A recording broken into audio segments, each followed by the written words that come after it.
Hello everyone. तो आज का टॉपिक है हमारा फिनलैंड से रिलेटेड। फिनलैंड एक यूरोपियन कंट्री है जो शेंजन एरिया में आती है और यूरोपियन यूनियन में भी है। और फिनलैंड जो है रेगुलरली अपने पीआर में सिटीजनशिप रूल्स में चेंजेस ला रहा है रेगुलरली।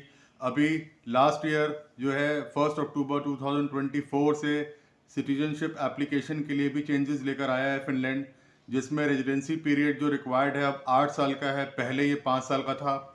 और अभी प्रपोज चेंजेस आने वाले हैं परमानेंट रेजिडेंसी के लिए भी। तो वो प्रपोज चेंजेस क्या आ सकते हैं, इसके बारे में कंप्लीट डिटेल्स अभी आगे वीडियो में देखते हैं। So let's start.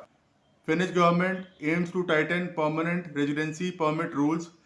Last year from 1st October, citizenship rules have also been changed and now 8-year residency is required to become citizen instead of 5 years.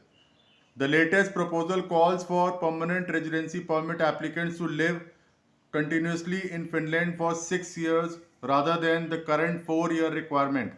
One of the objectives set in the government program is to encourage immigrants to comply with the rules of Finnish society, to work and to study the language.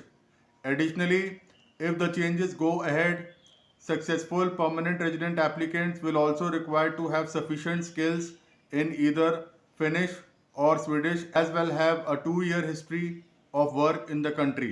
अगर ये changes आगे बढ़ते हैं तो आपको finish या Swedish language में, जो कि ऑफिशियल लैंग्वेज है फिनलैंड की, उसमें भी कुछ प्रोफिशिएंसी आपको दिखानी पड़ेगी और आपके पास जो है वर्क एक्सपीरियंस भी होना चाहिए, कम से कम 2 साल का।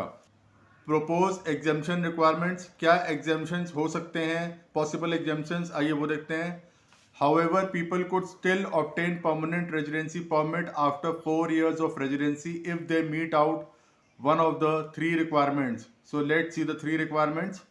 Earning at least 40,000 euros per year, having master's or postgraduate degrees that are recognized in Finland along with a 2-year work history, or having particularly good skills in Finnish or Swedish as well as have a 3-year work history in the country. In all cases, the requirement concerning a work history of a certain length would also include a requirement of the applicant having accumulated their work history without recourse to unemployment security or social assistance other than for maximum of 3 months. Another exception would be applicants who have obtained a bachelor's, master's, or postgraduate degree at a Finnish educational institution who have also attained a certain level of proficiency in Finnish or Swedish. The government also proposed that certain criminal convictions would also affect residency permit applications. Imprisonment may also affect the calculation of the residency period. मतलब कि अगर आप किसी criminal conviction में आते हैं या आपको जेल होती है, इम्प्रिजनमेंट आपका होता है, तो आपका रेजिडेंसी पीरियड जो है कट हो सकता है या उस पर इफेक्ट आ सकता है अगर आप जेल जाते हैं या आप कोई क्रिमिनल एक्टिविटी करते हैं। तो ये प्रपोज चेंजेस हैं परमानेंट रेजिडेंसी के, जो कि अभी अप्रूव होने बाकी हैं, बट अप्रॉक्सीमेटली यही रूल्स लगभग अप्लाई हो सकते हैं। तो आप इसके लिए प्रिपेयर्ड रहें। जो लोग आगे पीआर अप्लाई करना चाहते हैं या सिटीजनशिप अप्लाई करना चाहते हैं, तो ये रूल्स उनको आगे जाके फॉलो करने पड़ेंगे। इसके बारे में कुछ और इन्फॉर्मेशन चाहिए, you can comment in the comment section. Thanks for watching.